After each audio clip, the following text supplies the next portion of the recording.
Ganitong luto sa manok, napakadali lang pero grabe naman ang sarap. Isison ko muna ng asin at paminta yung manok. At irarab lang ng mabuti hanggang sa lahat na part ng manok ay magkaroon ng timplang asin at paminta. Habang ginagawa ko yan mga kalasa, kung bago ka pa lang sa aking channel, welcome. At huwag kalimutan mag-subscribe at i-click ang bell button para sa mga notification. At kung dati ka pa, welcome back at i-follow mo na rin ako sa aking Facebook page Lasang Pilipina. I-marinate muna natin yan ng mga at least 1 hour. At sa kawali, magpainit ako ng mantika.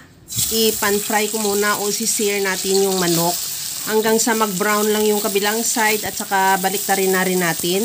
At antayin na lang din na mag-brown din yung kabilang side. Pagkatapos yan, tanggalin muna sa kawali at ilagay sa bowl at i-set aside.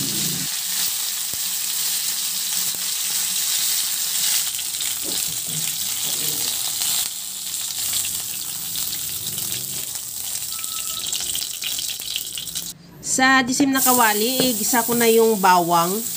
Ihalo lang hanggang sa maglabas ng aroma.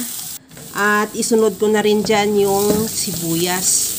The same process, ihalo lang hanggang sa maluto lang din yung sibuyas.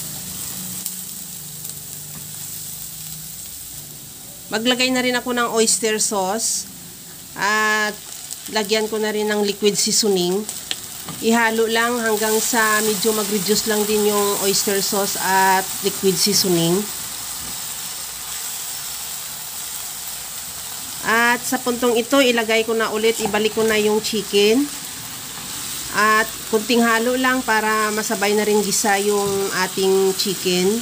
Magkaroon na rin ng timpla sa ating panggisa.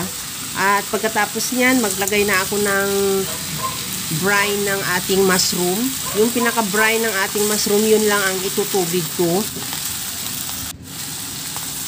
At takpan at isimmer, pahinaan yung apoy hanggang sa maluto lang yung manok at mag-reduce na lang din yung sabaw niya. Okay na tong ating chicken, luto na. Ilagay ko na yung mushroom at lagyan ko na rin ng all-purpose cream. Ihalo lang hanggang sa makoat lang ng sauce natin yung ating chicken at the same time mag-reduce na rin yung sauce, medyo palaputin natin ng kaunti.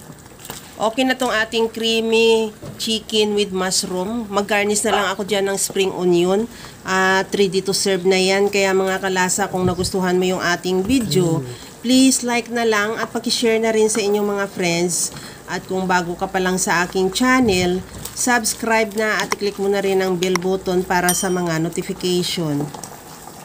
Ito na mga kalasa yung ating napakasarap na creamy chicken with mushroom. Kaya mga kalasa, alam ko kayang-kaya mo tong gawin dahil sa sobrang simple at napakadali niya lang lutuin. Kagaya lang lagi sa sinasabi ko na wala namang hindi marunong magluto basta sa simpleng paraan lang. Hanggang sa muli mga kalasa, thank you for watching. Bye-bye!